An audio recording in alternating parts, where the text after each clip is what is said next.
There's a 2-year-old pickup going up on a flatbed across the street from where I'm standing. And the guy watching it happen is the guy who bought it. Nobody stole it. Nothing's broken on it. The paint still has that new truck depth to it. The bed liner barely has a scratch, and the tires have maybe 15,000 miles of wear. The tow driver's polite about it because he does this all day now, and the owner just stands there on his own driveway holding a coffee he isn't drinking. That truck is going back. And here's the part you need to understand before we go one step further. The headline you clicked on says, millions of Americans are returning their new trucks. I'll be straight with you because that's the deal on this channel. You cannot return a truck. There is no return counter at a dealership. In America, once you sign and drive off the lot, that sale is final. No cooling off period, no 3-day grace window, no receipt to bring back. That law people think exists does not exist for vehicle purchases. So no, millions of people are not walking in and handing the keys back like a jacket that didn't fit. What's actually happening is worse than that. Millions of Americans are giving their trucks back to the bank or having them taken or dragging them back to the dealer buried under thousands of dollars of debt that follows them out the door. It's a return in the same way a shipwreck is a change of address. By the end of this, you'll understand exactly how a $65,000 truck turns into a financial trap in under 3 years, how to spot the trap before you're in it, and how to climb out if you already are. And stay for the number 1 in 5 new truck buyers is paying every single month right now, because that number should make you angry. Let me lay the foundation first, because without this one idea, nothing else in this story makes sense. Every truck loan in America is a race between two lines. The first line is what your truck is worth, and it only goes down. The second line is what you owe on it, and it goes down much slower than you think. The finance people call the gap between those lines negative equity. Forget the term. It just means you owe more than the truck is worth. Here's why that gap opens up.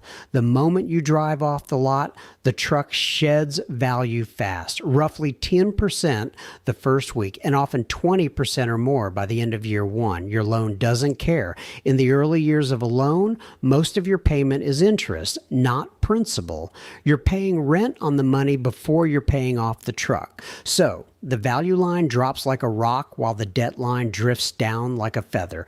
And for the first 3 or 4 years of a long loan, the truck is worth less than what you owe on it almost the entire time. The old timers who financed trucks over 36 months never saw this problem because a short loan pays principal fast enough to stay ahead of the depreciation. The engineers didn't change. The trucks didn't suddenly start rotting faster. What changed is the loan underneath the truck. And in 2026, the loans underneath America's trucks have been stretched, thinned, and loaded up to a point the industry has never seen before. That's the machine we're taking apart today, not the engine, the paperwork, because the paperwork is the part that's failing. Start with the price, because everything downstream flows from it. The average transaction price for a new full-size pickup in America hit $65,964 this spring, according to Kelley Blue Book. Read that again, not the fancy one, the average one. The average new vehicle overall runs about $49,000, which means the average truck now costs $16,000 more than the average everything else. And that's not because steel got expensive, it's because the truck itself changed. 20 years ago, a pickup was a work tool with vinyl floors and crank windows. Today, the volume sellers are leather-lined family limousines with heated everything, towers of screens and trim packages named after mountain ranges, and the honest, cheap work truck barely exists on the lot because there's no margin in it. Dealers stock what makes money, and what makes money is the loaded crew cab. Walk any lot in the country and try to find the base trim, the actual work truck, steel wheels, cloth seats, the small screen. It's a ghost. It exists in the brochure, so the ads can quote a starting price, and then the factory builds 9 loaded ones for every stripped one, because the loaded one carries thousands more in margin for the same frame, the same axles, the same basic engineering. The truck underneath a $45,000 trim and an $85,000 trim is mostly the same truck. What you're paying for on the upper half of that ladder is stitching, screens, and a name on the fender. So the entry point for the truck most people actually drive home is floated up towards 70 grand, while the median household income did not float up with it. And I want to be fair here, because fairness is the whole point of this channel. Nobody forced anyone to buy the ranch trim, but when the honest option quietly disappears from the inventory, when the only trucks physically on the lot start at 60, the choice you think you're making was made for you months earlier in an ordering meeting you were never invited to. Now, watch what buyers do when the price outruns the paycheck. They don't buy less truck. The sales numbers prove people keep buying big. Instead, they stretch the loan. In the second quarter of 2026, a record 23.9% of all financed new vehicle purchases carried loan terms of 84 months or longer, according to Edmunds. That's nearly 1 in 4 buyers signing up for 7 years or more of payments. Go a little wider, and 36.5% of buyers, another record, went past 72 months. A decade ago, that longer group was about 27%. The average loan term is now over 70 months. At the same time, down payments are shrinking. The average buyer put down $5,815, which sounds like real money until you notice it's under 12% of the purchase, the thinnest share since 2020.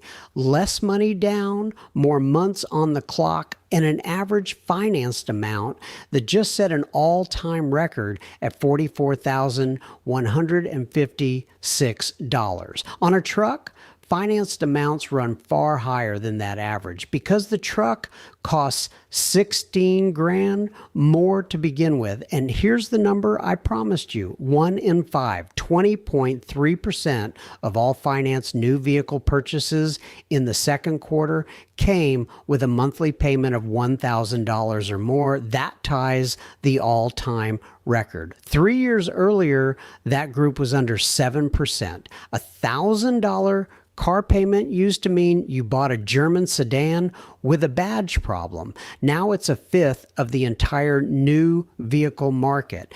And a huge slice of it is pickups, because pickups are the most expensive mainstream segment there is. The average payment across all financed new vehicles hit $777, a record for the third quarter in a row. The average interest rate is sitting around 7%. Pair 7% with an 84-month term and a small down payment, and Edmunds calculates you'll hand over close to $10,000 in interest alone over the life of that loan. 10 grand. That's a whole used Corolla paid to the bank as a tip. And understand why the long term is so seductive and so poisonous at the same time. Stretching a loan from 60 months to 84 months can shave a couple $100 off the monthly number, and the monthly number is the only number most people are shown. But a loan is front-loaded by design. In the first year of an 84-month contract, the majority of every payment is pure interest. You can make 12 payments, 14 grand out of your pocket, and watch the principal barely move. The finance office knows this. That's why they'll happily quote you the payment to the penny and go strangely quiet when you ask for the total cost of the loan. The old mechanics had a saying about engines that applies perfectly to money. If you don't know where it's going somewhere you wouldn't approve of. On a 7-year truck loan for the first 2 or 3 years, most of your money is going somewhere you wouldn't approve of. So now run the 2 lines I told you about. A $70,000 truck, $6,000 down, 84 months at 7%. Year 1, the truck loses somewhere between $10,000 and $15,000 of value, and your payments have barely dented the principal because the interest eats the front of the loan. By the end of year 2, you can easily owe $10,000 more than the truck would bring at trade. That gap is the trap. As long as you keep the truck and keep paying, the trap stays theoretical. The moment life happens, a job change, a divorce, a baby, an engine problem, an insurance bill that jumped 40%, the trap becomes very real because you cannot sell your way out. Selling the truck doesn't pay off the loan. You'd have to sell it and then write a 5-figure check for the privilege of not owning it anymore. And the payment isn't even the whole load you're carrying. Everything around the truck got heavier at the same time. Insurance premiums on new pickups have climbed hard these past few years, partly because the trucks themselves became rolling electronics stores. A bumper used to be a piece of steel you could hammer straight. Now it's a plastic shell packed with radar and parking sensors, and a minor fender tap can be a $4,000 or $5,000 claim. So the insurance companies price every truck like it's already been in the accident. Repairs went the same direction. Kelley Blue Book data puts the average repair shop visit at over $800 now, with repair bills up around 20% in a single year.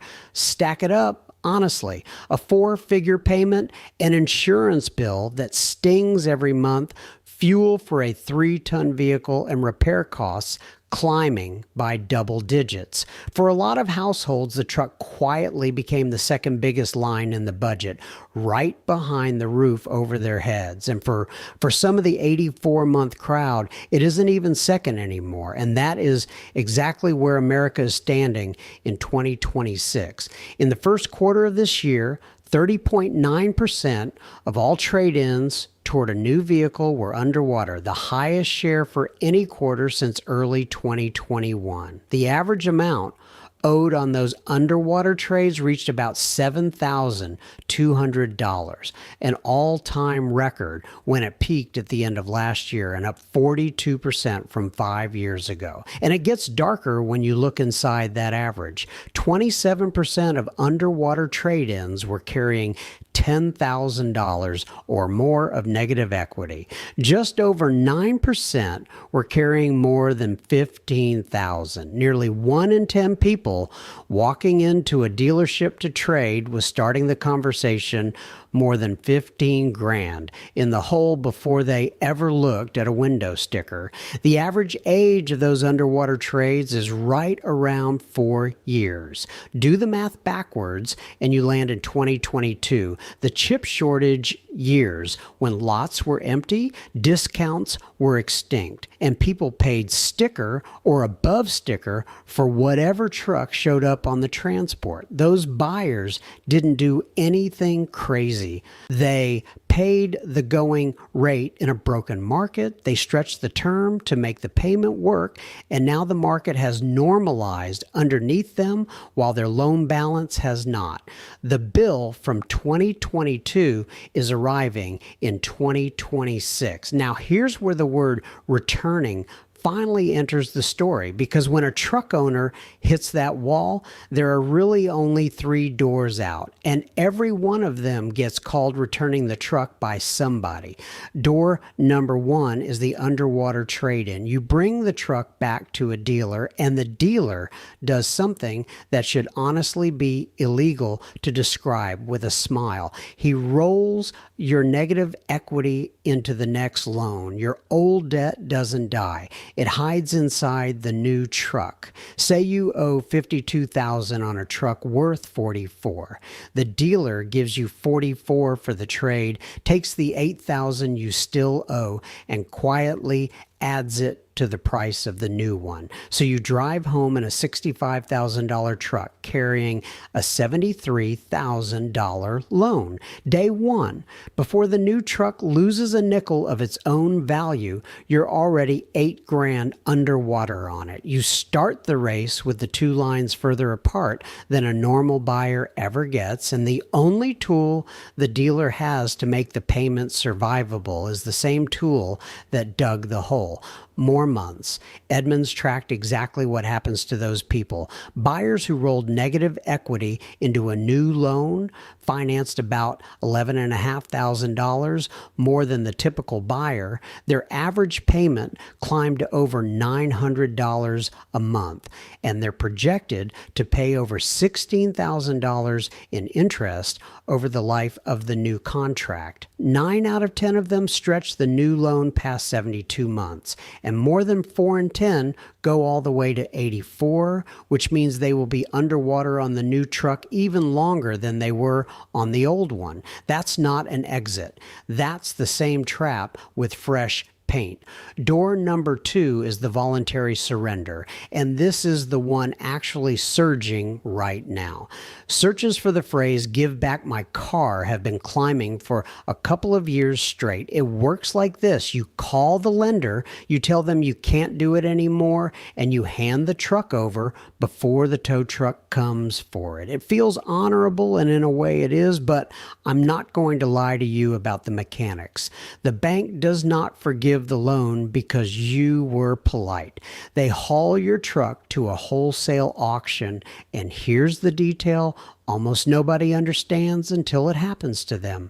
A wholesale auction does not pay retail. Your truck might list for $42,000 on a dealer's website, but at the auction lane, it sells to a dealer or a fleet buyer in about 90 seconds for thousands less than that, because the buyer needs room to recondition it and make his own margin. So the truck gets sold for whatever the hammer says, then the lender subtracts the towing, the storage, the auction fees, sometimes even the cost of cutting new keys, and applies what's left to your balance. Whatever remains is called a deficiency balance, and it is still your debt.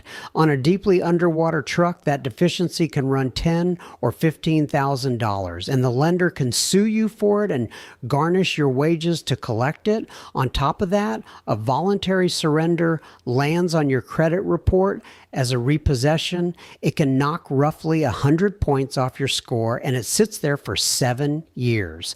Door number 3 is the one nobody chooses, the involuntary repo.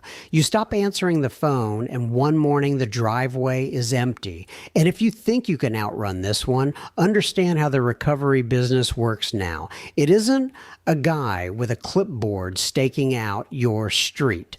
Repo companies run camera cars that sweep parking lots and neighborhoods all day, scanning every license plate they pass and feeding the hits into national databases, and plenty of newer trucks will report their own location to the lender through the same connected systems that run your navigation. The truck you're hiding is carrying its own tracking collar.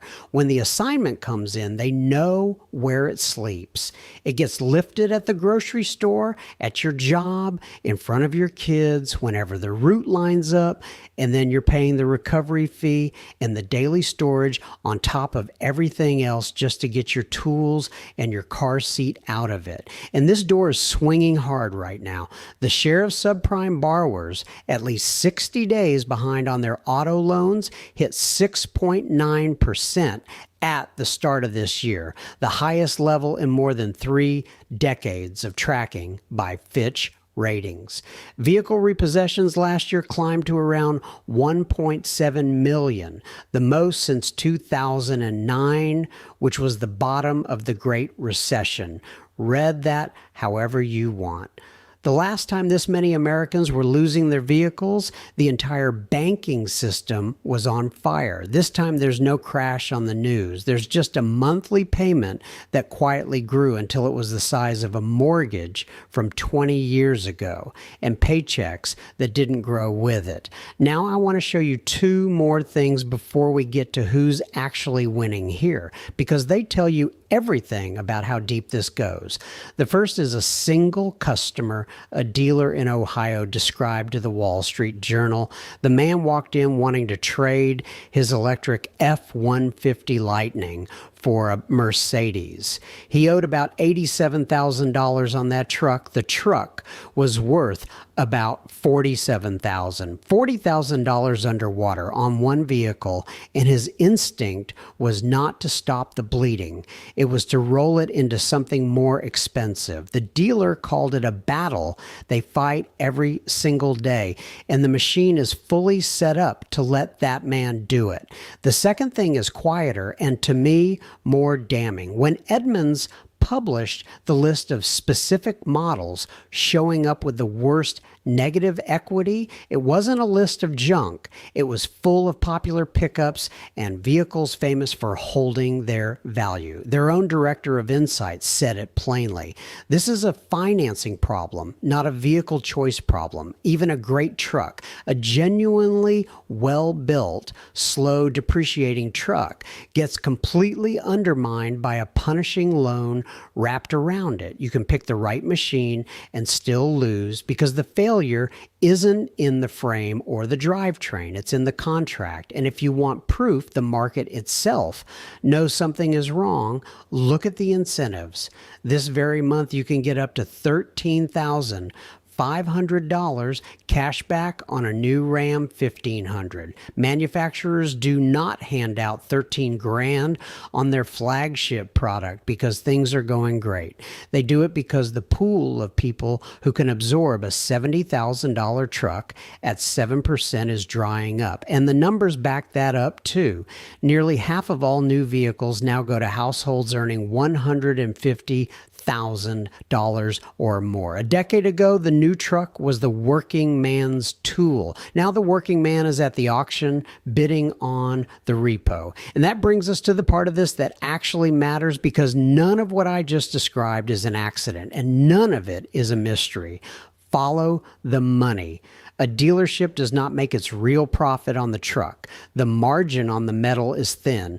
The profit lives in the finance office, in the loan origination, in the rate markup, in the add-ons stapled to the contract, and above all, in the cycle. There is no money in you buying a sensible truck on a short loan, paying it off in 4 years, and then driving it for another 12. That customer is a disaster for the business model.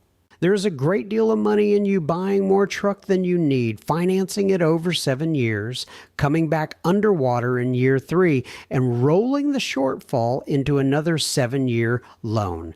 That customer never leaves. That customer is an annuity.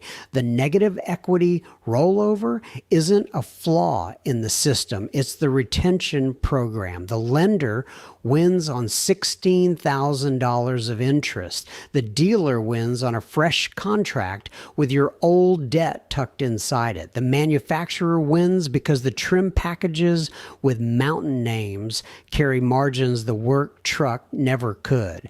And the payment itself, that clean 4-digit number, is designed to be the only number you look at because the payment can always be massaged with 3 more little words. Just extend the term.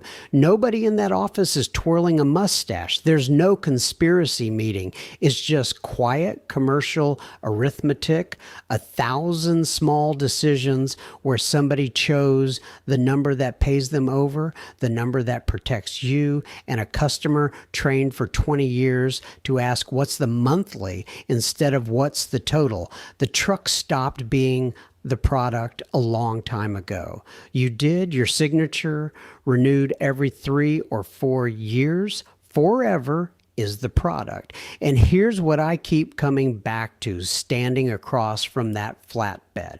A truck is one of the last honest machines a regular person can own. A good frame, a good engine, and basic maintenance will carry a pickup 250,000 miles. The machine is built to outlast the loan 5 times over. We took the most durable consumer object most families will ever buy, and wrapped it in a financial instrument designed to make sure you never actually own it. Your grandfather's truck was paid off before the first rust spot. It sat in the yard as a paid-for asset, a tool that owed nothing to anybody. The modern truck, for millions of people, is a rented monthly payment with a bed on the back. That's the real loss, not the money, though the money is bad enough. It's the ownership, the quiet, unglamorous power of a paid-off machine in your driveway that nobody can take. They didn't take that from us at gunpoint. We signed for it 84 months at a time. So here's what I want you to take away from all this. First, if you're in a truck right now and it's underwater, the single best move is usually the most boring one. Keep it. Drive it. Every payment closes the gap and the depreciation curve flattens after year 4. While your principal payments speed up, the truck will surface if you stay in the boat. Second, never, ever roll negative equity into a new loan. If you must get out sideways into something cheap, not upward into something worse. Third, if you're buying, run the old rules because they still work. 20% down, 60 months or less. All-in vehicle costs under 10% of your gross income. If the truck you want doesn't fit those numbers, that isn't the bank telling you to stretch the term. That's the math telling you it's the wrong truck. Buy the trim below the one you want, or buy the 3-year-old one and let somebody else donate the depreciation.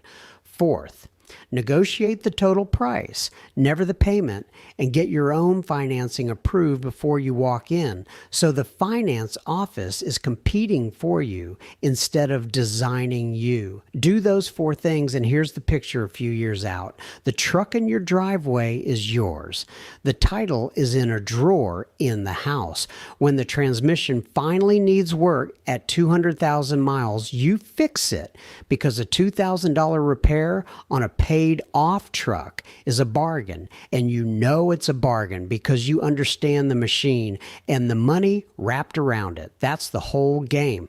Not driving the newest truck on the street, owning the last one. Now tell me in the comments below, and be honest, because this is the one topic where everybody's got a number they don't say out loud. What's your payment? How many months did you sign for? And would you do it again? And if you've ever handed one back, voluntarily or otherwise, tell me what that phone call was like, because those stories teach more than any statistic I can pull. I read every single one of these, and half my future videos come straight out of what you tell me down there. If this channel earns its keep with you, subscribe, because next time we're finally doing the one I've been promising forever.